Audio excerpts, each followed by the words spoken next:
Welcome to AHA. Guess what AHA stands for? A human among humans. Oh, you know, you can read. We have finally, I guess. Okay, now Tom How many times have you used that joke? First time. Really? This man is he embodies Jesus's warning. No. Oh, warning. What's the warning? He is innocent as a dove and wary as a serpent. Oh, very You can't good. fool Very Tom good. Daly. This is the famous Tom Daly. What am I famous for? Among other things, Far Cry. Poems by Tom Daly. They could probably read more of your poems on your website. Is that true? I don't have a website. You see, this is. You see, how many people nowadays do not have a. We're in for a special treat. We might discover he doesn't even text, but I think that's probably not true. So I want to tell you a little joke. So this is a chapbook that was hand sewn. It doesn't have a spine. Wow. And it was hand sewn by the publisher, Sarah Lefsick, who's Ethel Zine and Micropress. And I sold this to a poet named Martha Collins, who has been a teacher of mine. And I wrote her recently to ask her a question, and she said, "I haven't read your spineless book." Oh! But then she added, "but lovely hand sewn." So if you feel like you haven't had a spine lately, there's hope. You can invite, who is this woman? Martha Collins. She's Martha Collins wonderful poet. might be able to sew a spine. No. Martha said that. Sarah Lefsick is the publisher who sewed all these. Oh, I see. Yeah. There's a publisher for you. Yeah. Well, we could introduce Tom Daly, and I feel a kinship with you. We don't know each other. What's the kinship? I mean, we both have made our financial journey with teaching adult education in other places. Yes, that's true. That's true. And I didn't bring my poetry book now, but you have seen it and commented on it. I'd love to use that comment if I'm having another edition. No, it's very. You want me to blurb your next book because? Yes, I do. Because I said something unflattering about it in an email that wasn't intended for your eyes. Yes, Tom Daly sent me an email. Never mind. Okay, it's really fun. Listen, Michael, I come from a family that put the pro in inappropriate, so there you go. Oh, well, let's share one of those. If you have one that comes to mind. Well, they're not fit for public television. They're wow. Pretty awful. Stay tuned for the after show discussion. Okay. But Tom makes his living as an adult education teacher, and people love him so much that they stay for his private writing classes, right? Yeah, I teach both private and, adult education. I have private workshops. Some people come from the private workshops to the public and vice versa. Yes. Yeah. And you've made a living? I've made a living, yes, I have. I mean, it's been hard work. Yes, it's hard. It's been hard. I mean, I remember going to the Boston Book Festival and passing out 1,000 leaflets for one of my workshops, and I got one response. Wow, that's beautiful. There's something beautiful about that. Yeah. Anyway, no, I'm very happy, and you must have this experience of teaching adults. These are people who want to learn. They're not there to get a credit. They're not there because their parents told them to take this class. They're there because they want to learn, and they are so engaged and so, some of them are just have such wonderful experiences, many of them, most of them have just wonderful stories to tell, and it is a great privilege to work with people. I started the Boston Center for Adult Education. So did I. Yeah, did you? Yes. Yeah, I remember seeing your name on them. And then I was at Lexington. I'm at Lexington Community Education, and I recently started at Cambridge Center, which has been a wonder. You're there. Yes. Yeah. And at Lexington. Oh, you're at Lexington? Yes. Yeah. I'm a friend of Craig Hall. Oh, what a wonderful guy. Yes. A mensch, a true mensch. Yes. Anyway, let's talk about the poems. Okay. We're going to begin with, we have to figure this out. See if I can. Or is that happening here? Yes, how's that for technological savvy? Good. Very good. Okay, so now since I didn't bring my eyeglasses, You want me to read this? you're going to read this, Let them- and then our format, which I hope is okay with you. If not, we'll change it. You're going to read it once while I scroll down, Okay. and then we will talk about it, and then we will say goodbye to this poem. I will read it to our rapt audience. Okay. So you're going to read it a second time? Yes, you're going to read it the first time. Okay. We're going to explore that's deep Oh, okay. All and right. fun Yeah, meaning. that's good because poems kind of fly by. No, well, this is not going to be a flyby. Let's see if I can do this, though. Well, it's unfortunately... What about one of these buttons? I don't know. Here we go. Yeah. Okay.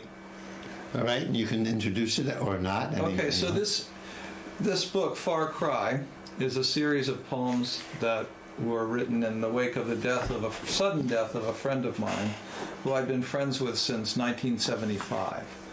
And we were estranged in the last few years of his life. And when he died, it was a sudden death. I had no idea that he'd been having heart trouble. He died of a heart attack. And it was a double blow for me because it was the loss of a friend, but also the end of any opportunity to ever reconcile. Not sure that we ever could have or would have. He didn't actually realize that we were estranged, but I did. Wow, that is interesting. Yeah, so anyway, so this is the first, all of these poems were written in the space of about 6 weeks after he died. Wow. It just came out in one blazing torrent. And the first poem, which you have had on the screen, is called Obituary Picture. And this was taken from when I found out, after I talked to his partner who told me he had died, I went on the web and there was a picture of him.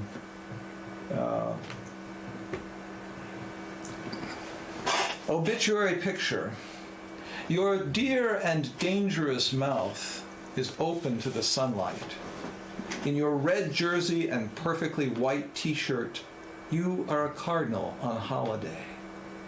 No mistake that you boasted that the bishop who baptized you later elected a pope. Your teeth are touching. They might be grinding forgiveness or trust into a fine powder. You are the chosen vessel of an elixir that ferments the act of seeing into a love that scours, an infection that needles or cleanses. The angle at which your neck supports your skull leans your caution into the courage with which you have withstood the sprightly chatter of the death wish. They called you the plant healer, but every fingertip that picked away the mealy bugs might later squish to soup the gnats that longed to drink the wisdom from the fluid of your impatient, sun-loving eye. Wow, what a tribute. And we both have a friend who just died. Right, Anthony Donahoe. Yes. And Anthony might be here with us before we go. I hope not. Oh, my. I hope when people die, they die, and that's that, you know? Like, life is enough, I think. Wow. Emily Dickinson has a poem that begins, "This world is not conclusion, a sequel stands beyond, invisible as music and palpable as sound." But I think she's talking about a kind of the different dimensions of existence. I'm not sure she really believed in heaven. Say that once more time, please. She's talking about... No, I mean the poem itself. Well, it's just the beginning of it. Oh, how's it go? This world is not conclusion, a sequel stands beyond, invisible as music and palpable as sound. Wow! I think that I might have gotten that wrong. Yes, that was very nice. Close enough. Yes, close enough. Yeah. Well, I had this experience. I went with my friend Michelle to the place in Arnold Arboretum where Anthony and I used to sit and look at the Boston skyline. Oh, on Peters Hill? Yes, on Peters Hill. Oh, it's a lovely place. And I did not plan this. I was telling Michelle this is where Tony and I went. And I felt his presence embracing or filling the whole skyline there. Wow. And I've been there again, and he's been there again. Well, you know, I recently woke up from a dream that I was having in which I was with Phil's lover, husband, who survived him, and he told me in the dream that Phil visits him. Wow. So we went to his house, and I kind of went in front before him. I opened the door, it was unlocked, and I went, oh, somebody's already home, thinking that it was Phil. And so Bob goes into the house and goes back in the back, and I can hear him and Phil talking. And this is all in a dream, of course, and I just stood there kind of astonished, and then all of a sudden this presence, nothing visible, mind you, but just this vibrant, incredible presence that was so attuned to the way he could be very loving. He was a really loving guy. And so that was, I woke up from the dream in tears. It was, you know. Wow. But I mean, I don't believe in an afterlife, but I certainly sometimes wish there was one. Oh, you might be surprised. Yeah. Careful what you wish for. So you think this is, well, we won't go there now. Okay, let's look at this poem. Now let's look at it if I can get it. Too bad I don't remember. Okay. So it's not happening now. for anybody who was paying close attention, I changed the tense of the angle at which your neck supports your skull leans your caution into the courage with which you have withstood the sprightly chatter of the death wish. In the poem it says, with which you withstand. Well, that doesn't quite make sense, I realized after I published it. Well, we'll do this slowly now and interrupt each other. Obituary picture. That's lovely because people write obituaries, but this is a picture rather than, I think great writers, you can feel the, as if it's a picture that they're bringing you into.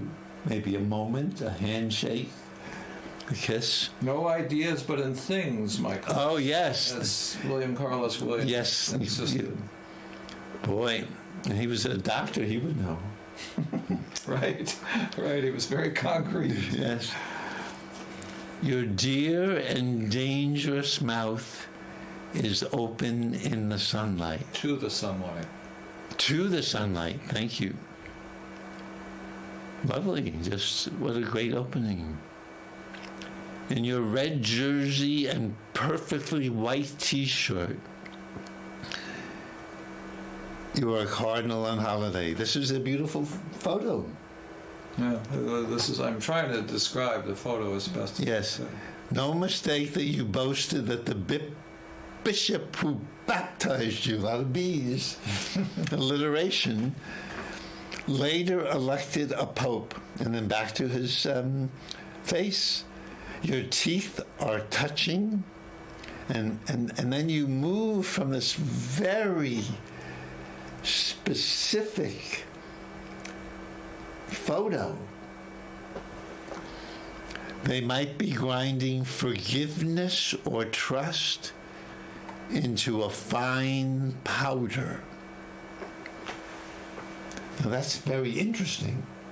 We don't know if it's good or bad yet. Right. We don't know. Right. It sounds like it might be bad. that Could be with this guy. It could be. forgiveness or trust is ground. It's not there anymore. Or maybe we can drink it. We don't know yet. This is a very dramatic poem. You are the chosen vessel of some elixir, that could be this fine powder, Right. that ferments the act of seeing into a love. Wow, is that exciting? And this is Cambridge, so people understand this here. You don't just see. The way you see can transform both what you're seeing. It's like alchemy. Right. But what kind of love is it? Into a love that scours. That might be a good love still. Right. It might be. Yeah. An infection that needles and cleanses. This is what all love does, whether we like it or not, right? Mm-hmm. The angle at which your neck supports your skull leans your... I'll never look at the neck and skull the same way again. This is great. Leans your caution into the courage with which you withstand the sprightly chatter of the death wish. Wow. That's very beautiful and very embodied with someone who is struggling with their desire to die, yes? Right. Right. And it's sprightly. This isn't any moribund chatter of death. I am here. It's a hi there. Welcome to the death world. Death is very engaging for people.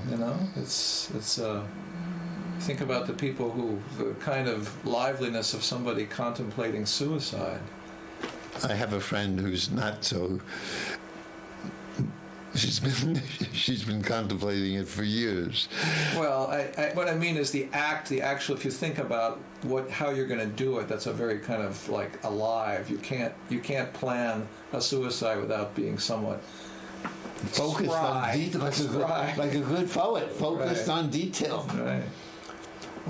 My brother committed suicide, and a woman watched him. He jumped off a 10-story building. Wow. And she was on a much higher building looking down, and she said he went to the roof, looked over, walked back like 10 paces, stuck a cigarette in his mouth, and ran off the roof. Wow. Something, forgive me, beautiful about that. Yeah, very, very powerful moment. And that happened in an apartment building across from the State House, where my brother was staying with a cousin and his wife. And there's a shoe shine parlor at the bottom of the building, and it has a sign that talks about all the things that the shoe shine parlor their specialties are. We specialize in dyeing. Oh, wow. D-Y-E-I-N-G. Talk about a poem. They called you the plant healer. But every fingertip that picked away the mealy bugs might later squash to soup the gnats that long to drink the wisdom from the fluid of your impatient, sun-loving eye. Now that is challenging, but you might help me. All right, so he was, in his obituary, they said they called him the plant healer. So he was always someone who loved plants. He had a plant store in Washington, D.C., and he was somebody you could bring a sickly plant to and leave it with him, and he would bring it back to life. Wow. Right? So at the time he had this strange at some level very attractive but also very repulsive capacity for being extraordinarily life-giving and loving, and at the other time witheringly critical and destructive. Mm-hmm. He just couldn't. His filters were sometimes just just not there. Like he was, because he knew so much about trees and plants. I once asked him about a tree called the Bradford pear, which is an ornamental tree that's planted on a lot of city sidewalks. And I asked him, I said, is the Bradford pear capable of producing fruit? And he looked at me and said, no, the Bradford pear is sterile, like you, Tom. Whoa! Wow! Yeah, it could be pretty nasty. Wow! Like my dear friend Anthony would play. Right, that, yeah. He could pull that off. But fond memories of childhood. My beloved mother. It was. So Was your mother that way? Oh yes. And when Anthony was growing up, he experienced his father. I have a friend whose mother used to slap him, and he would say, "What's that for?" And she said, "It's for nothing. It's for nothing." Wow, yeah, my mother slapped me for something all the time. So Tony's father kicked him in the head when he was a kid. Did he really? Yes. I didn't know He was that. on the ground, yes. God. Yes, intentionally. Wow. Anyway, so Yes. I don't know if that made sense. So he could be this. He would heal the plants, but at the same time, I often felt like I would ask him questions, and he'd get very like annoyed with me. He'd say, "Well, you can look that up for God's sakes." you Yeah. know? What is his name? Phil Herbert. Phil Herbert. Jeez. See, I can feel presence. I'm sorry. I think he's come. Well, I asked his partner what he would think of all these poems. He said, "Oh, he would be fascinated. He'd be very interested in them." I asked another friend who had a different opinion. He said he would be furious. Maybe both. Maybe both. Two F's, furious and fascinating. So what's the very end mean? See if I can get it again. So it says every fingertip that picked away the mealybugs might later squash to soup the gnats that long to drink the wisdom from the fluid of your impatient, sun-loving eye. So if I would ask him, tell me about this, he would say, oh, go look it up. Or so the gnats were us. Yeah, the gnats were people who wanted to know something. He'd be very impatient and like, just go look it up. Give me a break. Do I remember how to do these things? No. I'm so caught up with what you're saying. Oh, there we go. Okay. So I will read your wonderful poem, if I may. Go ahead, yep. Now that I know this is Phil Herbert. Right? Phil Herbert, that's right. Hi, Phil. Obituary picture. Your dear and dangerous mouth is open to the sunlight. In your red jersey and perfectly white t-shirt, you are a cardinal on holiday. No mistake that you boasted that the bishop who baptized you later elected a pope. Your teeth are touching. They might be grinding forgiveness or trust into a fine powder. You are the chosen vessel of some elixir that ferments the act of seeing into a love that scours, an infection that needles and cleanses. The angle at which your neck supports your skull leans your caution into the courage with which you withstand the sprightly chatter of the death wish. They called you the plant healer, but every fingertip that picked away the mealy bugs might later squish to soup the gnats that long to drink the wisdom from the fluid. Wow. Of your impatience, you got 2 more lines. Oh, wow, I'm crying already. To drink the wisdom of the fluid of your impatient... From the fluid. To drink the wisdom from the fluid of your impatient, sun-loving eye. What a wonderful poem. Thank you. So take that, Phil Herbert. Take it and smoke it with your teeth grinding into powder, trust and forgiveness. I am sure It's very unfair because the man can't talk back. Maybe. You might be surprised what happens on this show. Okay. Any final comments about that? No, we've said enough, I think. Okay. So our next poem, which you can read for us if you would like, and introduce any way you would like. I think this poem doesn't need to be introduced. We're in the context of remembering Phil, thinking about Phil, contemplating Phil. So things would happen after he died, and I would incorporate them they would be the stimulus for the poem. That's all I'll say about this. This is called The Lost and Found. A helicopter's propeller blades batter the currents of the dawn. They are rifling for something stalking the sidewalk. But it can't be you, caged in the crematorium, all your footfalls done for, all your slicing shade catalogued and chilled. How I still summon you toward me, that noisy joy, that winking and coruscating charm. Moving like a suit built from feathers, lighter than bacon, steeper than the sky, with your hip sway, girlish when you wanted it, then chainsawed under your timberline aftershave.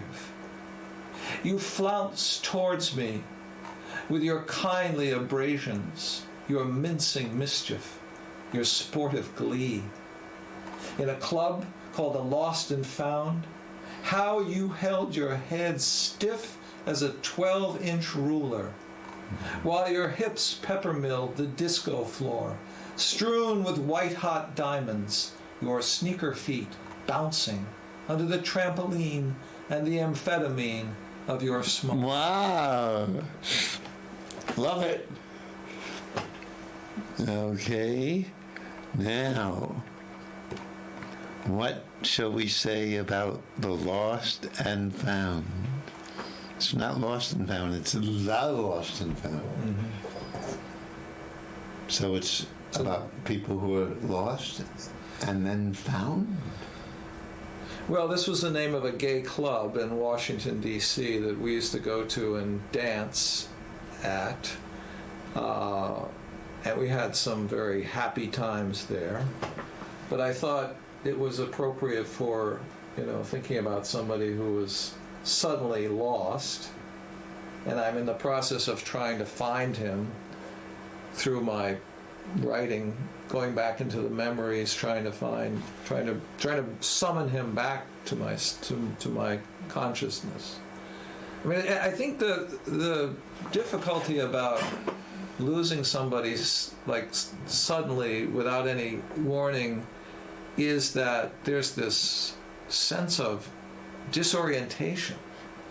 I don't know if you felt that. I mean, when I heard Anthony had died, it was so sudden, so unexpected, and he was a relatively young man. He was maybe in his late 60s, early 70s. His 66th birthday was just coming up. Oh, okay, so he was in his mid 60s.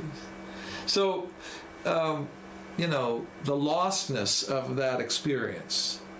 How could somebody so vital be gone? How could somebody just that spirit that animated, that filled the room when he was around, suddenly be lost? So a lot of this book is an attempt to find him. Wow. Bring him back to at least summon him in my memory and try to understand how is it that I could have cut off this connection with such a vital person. I mean, he could be awful, but he was also as capable of love as anybody. Yes, Anthony You know? was like that too. Yeah. He could be, he was very funny too, very sweet and very funny. So I once told him the story that when I lived in North Carolina, I heard a woman saying, "It's too hot to iron." And so we used to joke about that. And one day we're standing in we lived in an old mansion row house in Washington, D.C. That part of Washington had gone downhill, so the owners rented it for nothing because it wasn't the greatest neighborhood. And I had the maid's room on the 3rd floor, but there was a really nice balcony that looked out over the rooftops of D.C. And it was one of these gorgeous fall days, which in Washington are so hoped for because the summer is so oppressively muggy and humid. Clear, utterly blue sky, utterly cool and dry. I said, what a beautiful day. And he turns to me and goes, "Lovely ironing weather." Oh, wow. He was so witty. He could be and there was a love to his wit. So in Lost and Found, I'm trying to find that's been lost to me. This is resurrection of the dead by poetry. Right. Well, Tennyson wrote a long poem called In Memoriam about his friend. His name was, what was his name? Hassan, I think. And it's such a bereavement that he's going, and it goes on for, I don't know, hundreds of verses. Wow. Yeah, it's really kind of, it's not my favorite. Lycidas by Milton. Have you ever read that? I think so. Yeah, that's a really beautiful monody, which is a song of mourning. Hart Crane has a poem at Melville's tomb in which he says, he's talking about being at the tomb, and at the end the last verse goes something like, "Compass, quadrant, and sextant contrive no further tides. High in the azure steeps, monody," meaning a song of grief, "shall not wake the mariner. This fabulous shadow only the sea keeps." Wow. Yeah. So monody. I can't wake Phil up with my song of grief, but there's maybe certainly that wish. Well, you and I have a difference. Yes, maybe. We have a difference on this. Tom Daly might be surprised before. We still have a wonderful 20 minutes to go. You tell me when you want to make sure we get to the poem that you wanted us to. Maybe we should do that now? Okay, yeah, because this poem is this is the one that says, "I send you off" with the words of, it's the last one in your lineup. Far Cry? No. It's More. called, "I send you off" with the words of a pop song looping in my ears. Or my brain.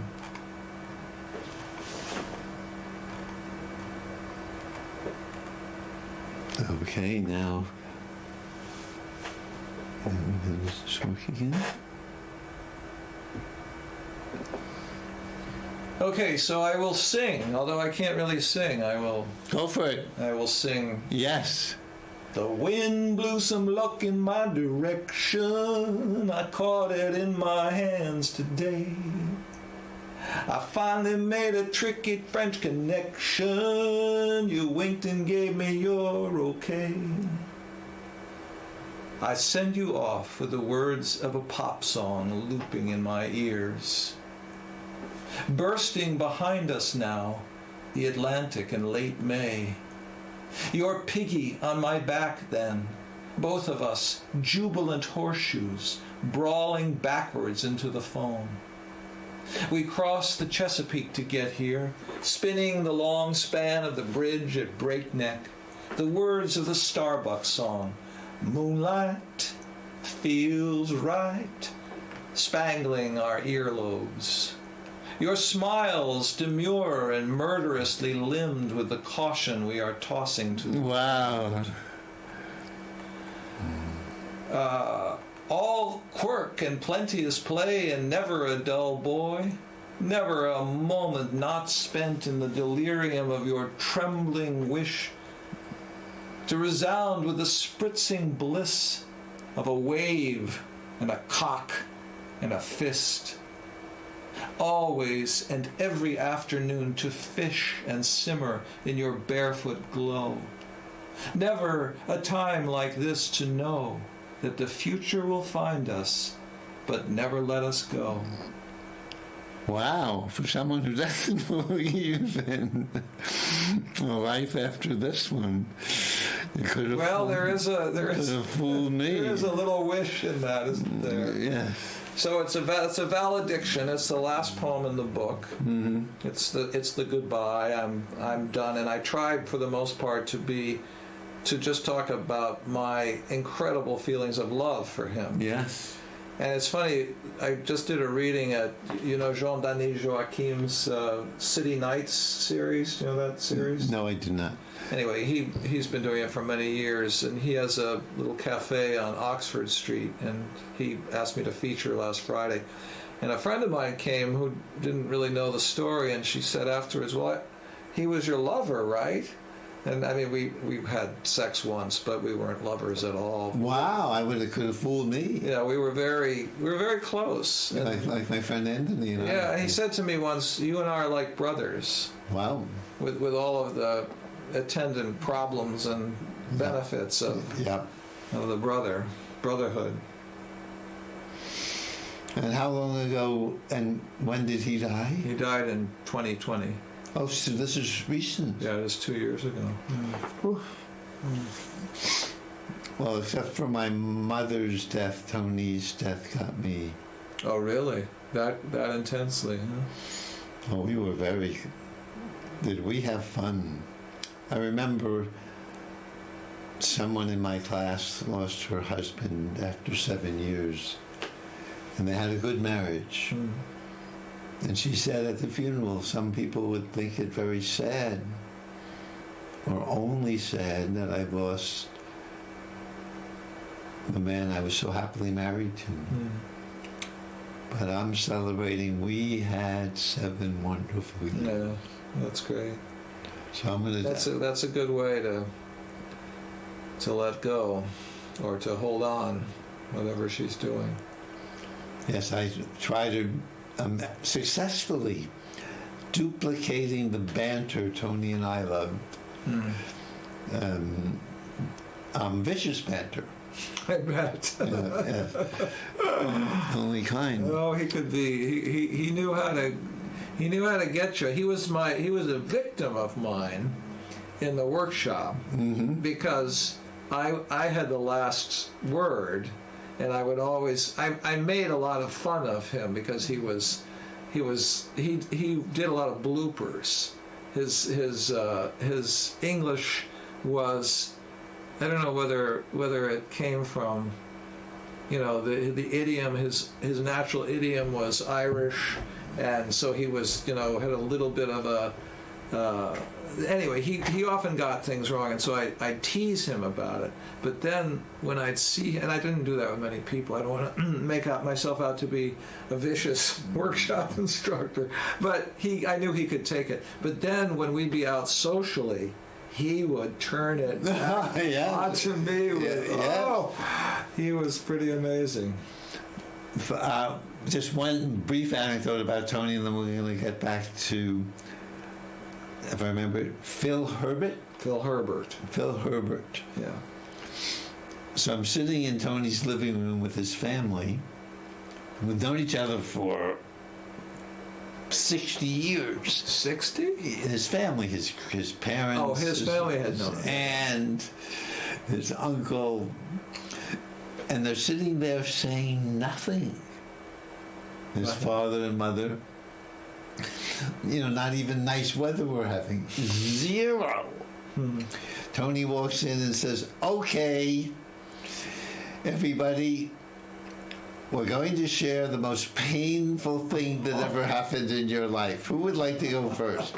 Honest. This is a true story. Oh, wow. Well, I think we're finding poetry certainly for us, bring people to life. And maybe, although Tom disagrees, Go up. No, you're going oh, down.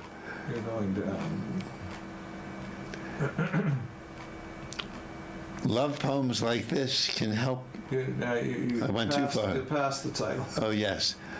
Well, thank you. Let's see where we are. Here we are. There you go. Oof. Feel like it's supposed to Phil Herbert and Anthony Donahoe. I send you off with the words of a pop song, looping in my ears. Bursting behind us now, the Atlantic in late May. You were piggy on my back then, both of us jubilant horseshoes, brawling backwards into the foam. We crossed the Chesapeake to get here, spinning the long span of the bridge at breakneck. The words of the Starbuck song, moonlight feels right, spangling our earlobes. Your smiles demure and murderously limned with the caution we are tossing to the wind. All quirk and plenteous play, and never a dull boy, never a moment not spent in the delirium of your trembling wish to resound with the spritzing bliss of a wave and a cock and a fist. Always and every afternoon to fish and simmer in your barefoot glow. Never a time like this to know that the future will find us, but never let us go. Wow. You're a good poet. Thank you. And you know it. Yes, you do. Anything more we can... Well, I hope so. I hope I know it. Anything more we... Yes, it's hard to know it. You know what Keats has written on his tombstone in Italy? Here lies a name written in water. Wow. He was talking about his reputation and not his poetry. Oh, I thought I was told, maybe falsely, that he had written on his tombstone, "Here lies a failed poet." But maybe not. No, here lies one whose name was writ in water. Oh, so it's just going to be long? Yeah. Well, all of our names will be writ in water someday. Well, Tom speaks with a surety. Well, and he belies what he speaks. I mean, who's even going to be reading poetry in 100,000 years? Maybe, well, what did Homer think? Did he think we'd be reading him? That wasn't 100,000 years ago. No, but... Well, who knows, but, you know... Now we're getting closer to the truth. Who knows? Well, I don't know, but I just know that human beings evolve, they change. The things that were important to them, you know, at one biological stage, you know, who could have imagined the kind of things we indulge ourselves in the era when we were all in the Neolithic era when we were hunters and gatherers, the luxury of, you know, central heating and indoor plumbing and motorized traffic and be able to fly to one part of the world, or having our images and our voices projected. You know, that's changed. Yes, we're connected to you now, right. Dear audience. Who would have guessed? I mean, Lauren Isley has this wonderful image. No, not Lauren Isley. Isaac Asimov, of human beings getting to the point where all they are flashes of energy flying off into space. Yum. Why not? Yeah. Maybe with a little code to maybe who we are. But I had a wonderful Jesuit who taught Shakespeare in college, and he at one point said, "In 100,000 years, who's going to be reading Shakespeare?" And this woman in his class said, "Oh, Father Devereux, don't say that. Won't they be reading him at least for the historical record?" And he said, "All right, in 1,000,000 years." Oh, wow. We don't know. I mean, but the things that we think are significant, yes, will be as insignificant as the trails of snails, you know, See, it's a poet. 2 million years ago. See, he rhymes even in the ordinary sentences. I don't know. I mean, All right. Well, there's another poem that I'd like to read, which is a little philosophical here. good. As long as we're getting philosophical. Yes. Which one is? Far Cry. It's the title poem. Yes. And this actually is an image. By the way, this book is available at the Grolier Poetry Bookshop in Cambridge if you're interested in getting one. This image is of row houses in northwest Washington, which is where Phil and I lived. It's a rubber stamp that I did. And you have a website? No, I told you I Oh, you don't. didn't? I forgot. Yes. I'm on Facebook, but no, I don't have a website. Okay, well, let us explore. I can get this again. I'm doing pretty well here. Do your readers a favor and bring this when you're scrolling. What happens is it gets lost behind the last two lines get lost behind the maybe that's not happening on the screen, but it is in here. Oh, okay. All right, you ready for this? Ready or not? Here we go. Okay, Far Cry.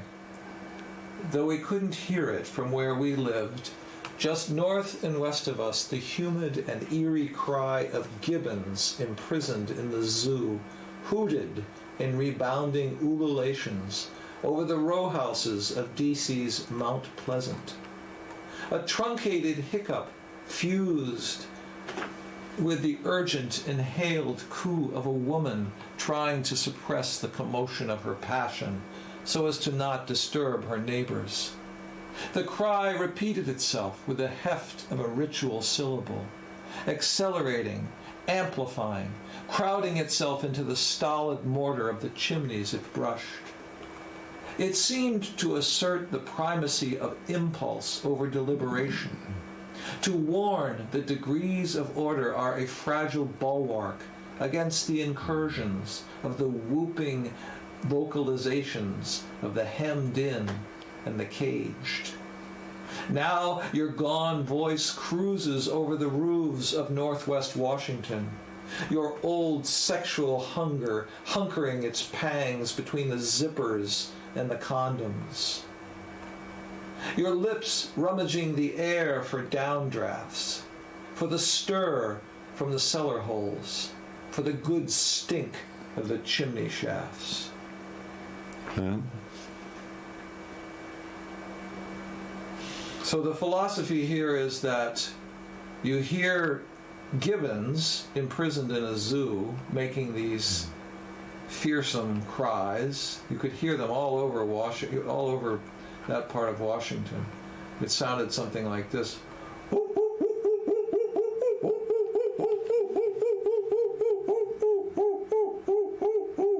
I mean, it was just an amazing, eerie sound. All day and night? No, not all. It would only happen 2 or 3 times a day. Oh. But it would be so startling. Wow. And you just think, wait a minute, here we are in the nation's capital, the biggest colonial imperialist power in the world, and there are these creatures that are, sending out their wish to be free. I think was part of it, So. Well, we can we still have a good 8 minutes. Okay. So we're gonna look at this. Far cry. Though we couldn't hear it from where we lived, just north and west of us, the humid and eerie cry of gibbons, imprisoned in the zoo, hooted in rebounding ululations over the row houses of DC's Mount Pleasant. That is a lovely, long, wandering sentence. With lots of assonance. Oh, explain to the... So assonance is the repetition of vowel sounds in close proximity, in words that are in close proximity. So we've got humid,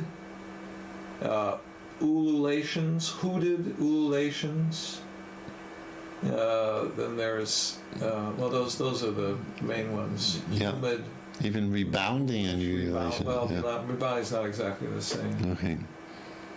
A truncated hiccup fused with the urgent inhaled coo of a woman trying to suppress the commotion of her passion so as to not disturb her neighbors.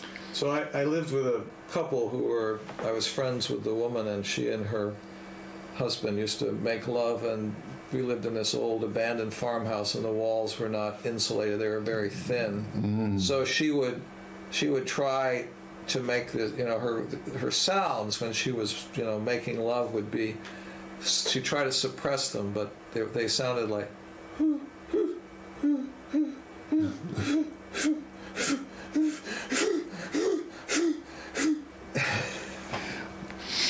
Happiness.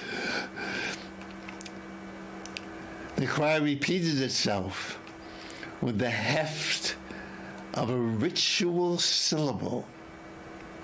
I love heft. Heft is usually of something like an axe, is that right?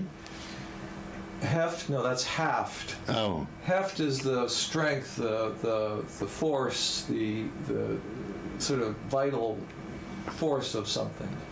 The heft of a ritual syllable, accelerating, amplifying, crowding itself into the stolid mortar of the chimneys it brushed. Yum! Your poetry seems to be nutritious and delicious. It seemed to assert the primacy of impulse over deliberation. Love it. To warn that degrees of order are a fragile bulwark against the incursions of the whooping vocalizations of the hemmed in and the caged, both the woman and the gibbons, right? Right. Can't keep a good gibbon down or a good woman down. Now you're gone voice. There's another sound. Cruises over the roofs of Northwest Washington. Your old sexual hunger, hunkering its pangs between the zippers and the condoms. Your lips rummaging the air for downdrafts, for the stir from the cellar holes, for the good stink of the chimney shafts. So we got into smell at the end, right? From sound. An old friend of mine said when she and her boyfriend wanted to be passionate, he would say to her, "Let's get smelly." Wow. Well, that was quite a feast. Thank you. We have 3.5 minutes. You know what I'd like to do, if it's okay with you? Yes. All right. Read a very short poem. That's one of those. It'll take a minute to read. Yes. Okay? Is it on here? Yeah, it's called Second Tuesday. It's about... here it is. It's right there. Second Tuesday. The moon lays its sheen on the neighbor's slate roof on the second Tuesday after your death. All the stone shingles pool in a circle of light, and the air's lost its tremor of moth. All your gone whispers are grinning me down, all your licked grimaces ferrying me off to some speedway of snicker and frown. Riding the long route of your emptying palms, you're still waving me down from the night. Steering me close to the highway, you row between mountains dubbed equinox and green. Over us both, the white and clamoring moon, dividing its spell from its curse. Over us both, the hot breath of goodbye, scalding our scalps and our wrists. Well, you want to say something about this when our last 2 minutes. Second Tuesday. So I'm sitting in the dining room where I write. I live on the 3rd floor, and the neighbor's house is very close to And you can lean very close to our house, my apartment. And suddenly I noticed that there's a circle of light on the slate shingles on the roof of their house. And for some reason that just conjured Phil for me. I talk a lot in the book about conjuring him, as if he were something I could, bring back from the dead. You are. Yeah. There's that wonderful exchange in Shakespeare where someone brags that he can call spirits from the deep. And Prospero in Shakespeare's last play, The Tempest. No, it's not. No? It's Glendower, and there's a different place. So Glendower answers, or somebody answers, "So can I, and so can any man." But that won't will they come. answer? Will they answer? Yes, I remember. So Phil hasn't answered me, but I think there's part of me that wishes he would. Oh, the night is young. You'll be surprised tonight. This is a prediction from CCTV. Well, it's time to say goodbye. Well, Michael, thank you so much for this wonderful evening. You're a wonderful host. I appreciate your talking to me about these poems. I think I'm appreciating what modern poetry is about, finally. Thank you so much. Oh, good. And also it was great to be able to talk about our mutual friend, Anthony Donahoe. Oh, yes. That was lovely. Well, final prayer or whatever you use instead to send to our audience. Well, I wish you all the great joy of reading and writing if you're a writer.